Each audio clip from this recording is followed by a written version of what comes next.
Number one, find someone who is God-fearing. Marry somebody who is God-fearing. When the person is God-fearing, the rules that you establish for yourselves in the courtship becomes easy to obey and adhere to. For instance, you say, as long as we're in this courtship, we're not going to have premarital sexual relationship. This is our standard. The day it happens, this relationship is over. That was our agreement before my husband and I got married. If you want this marriage not to hold, then allow this to happen. Then that is the end. All right? So you marry a God-fearing person. Number two, marry somebody who has a complementary vision for life. A complementary vision. Not that you want to serve God full time and the person wants to serve God minimal time. Not that you want to engage in a certain vocation and the person wants to engage in another vocation that is diametrically opposed. There's no how you can do such two assignments together.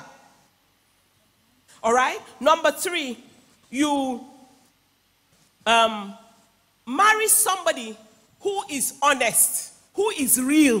Don't marry a fake person. Brother, don't marry a fake person. Sister, don't marry a fake person. I'm sorry, this brings us to the issue of appearance now. Don't marry somebody who, I read a story of somebody in, was it Malaysia or something like that, that sued the wife he married.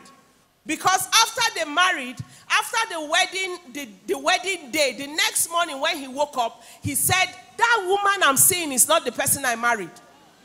What happened? The makeup had transformed her. And so when she slept and woke up in the morning without the makeup, she definitely was not who he knows. It was a serious matter. He said he's suing her to court for damages. Some of us women are not real. Everything is fake. Everything is added on. Or some things are added on. Okay, I wanted to list them. You know them. Sisters, you know them. But unfortunately, the brothers don't know. A few of them know, but they hide their head in the sand like the ostrich that believes that if I don't see the danger, then the danger does not exist. Brothers, please be real to the person you want to marry. And let the person also be real to you. You don't have hair on your head, let him know. Let him be happy to marry you without hair on your head. That might be the attractive factor about you. Whatever it is, be down to earth, be real. Can I tell you something? This my hairstyle is the best to my husband.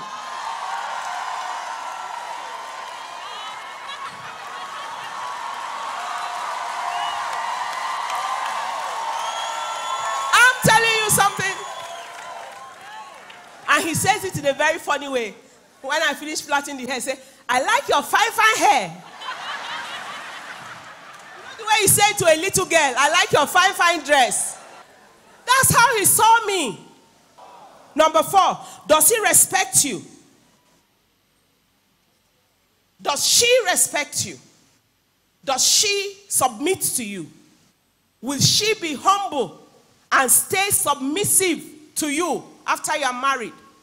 Does the man respect you or he talks down on you, talks down at you? Well, if you carry yourself loosely and he has had everything he wants to have from your body, he can talk to you anyhow and you can't blame him. Number 5, does he respect your wishes? Or does she respect your wishes?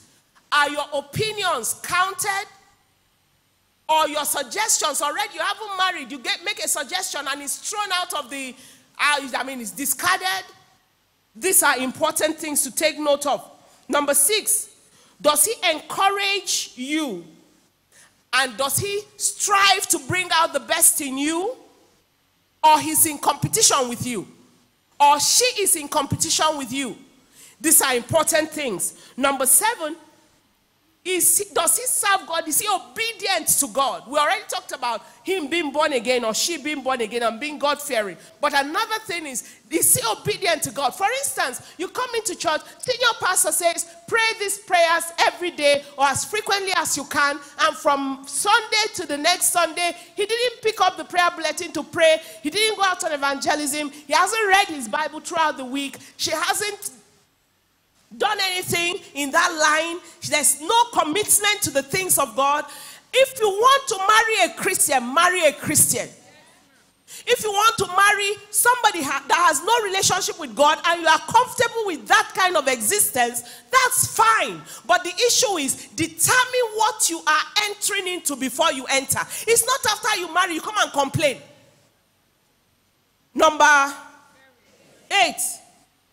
This one some people might object and some might accept. Does he respect his mother?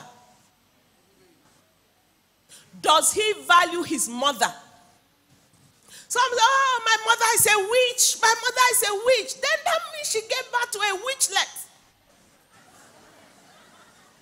In as much as that cannot be ruled out, because we know there are wicked people that exist and people that can kill their own born child as whatever. But what am I driving at here? Is he a person that has a healthy regard for his family, particularly his mother? Does he respect her? Does he respect her person? Or he talks at her anyhow, disrespects her? Is he somebody that the mother can say, my son, what you are doing is not totally okay. Can you correct it like this? It's a very big asset. But on the other hand, if you notice that he is under the control and manipulative hold of his mother or her family, that again is another thing to look at twice. You don't want to marry a baby boy. You want to marry a mature man. Just as you don't want to marry a playboy or a Casanova or a gigolo that wants you for only the money you have. In the same way, you want to marry somebody who has a healthy respect for the home and for the home setup. Number 9. Will he wait for you where you cannot be there? Is he patient? If you agree we are not going to have premarital relationship, is he ready to abide by that rule? Because if he can't abide by that rule, when you are married and you travel, he won't wait for you. Or when you are married and you are indisposed, maybe childbearing or something, he won't wait for you. He will go out and look for a girl that is ready at that moment. You are able to tell who he or she is by how they are. Finally, let me stop with this. Is he eternity conscious? Is she eternity conscious? Is he living just for the world and for the pleasures of this world?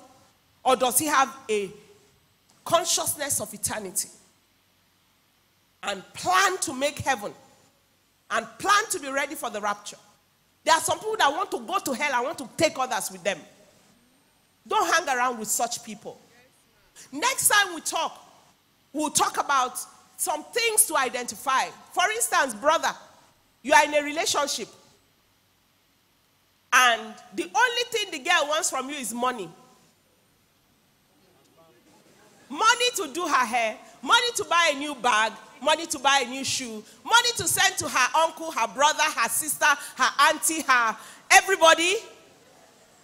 You haven't married, you should build a story building for her father. Without regard of what you have. You need to analyze it. Are you going to be able to cope with that kind of a person? But you know, I discovered something. Man. I read a story one day. A young man he had 3 ladies that he was contemplating to marry. So he gave each one of them $5,000. That is like 1 point something million, right? So he gave each of them $5,000. He wanted to use to test how they will react. The first one took the money, used half of the money to do a complete makeover, got herself a new wardrobe, did her face, did everything, hair, everything, and came out looking, oh my God, very beautiful. And then bought a few things for him, new shirts, new this, new that, to make him over too. The second girl took all the money and used all the money to shop for him and picked up one or two things for herself. Said, my emphasis is you. Then the third girl took the $5,000 and put it into stocks and shares and bonds and treasury bills and stuff like that. And after a short while, she even brought him back the original $5,000 and still had more than that $5,000 which she reinvested. So they asked the young man, which of them will you marry? Sisters, which of them do you think she should marry? All right. Thank you, sisters. God bless you. That is your opinion. Brothers, which one will you marry? No, be so. Do you know the person that will marry? The most beautiful one. The most flashy one. They are not considering the one that will take care of him and multiply his resources. They are not considering the one that has him as number one in their mind. They are more concerned as the most beautiful one. Stand up on your feet. Brothers, it's not all about how beautiful. In as much as they should be beautiful. Don't marry who you don't like, oh. If you don't like the way she looks, don't marry her. Because she won't transform. She can get better. But the shape of the nose will remain the shape of the nose. So like it. Like it the way it is. It can be enhanced, but like it basic. But please, marry somebody who will help you to reach higher heights. Women want to help their men. Did you see all the women unanimously said they will marry the one that multiplied the money? Unanimously, most of the women. But some men just want to marry something beautiful, without brains, without conscience for your money. May you not miss it. If you believe it, shout a loud amen. Lift up your hands and let's pray tonight.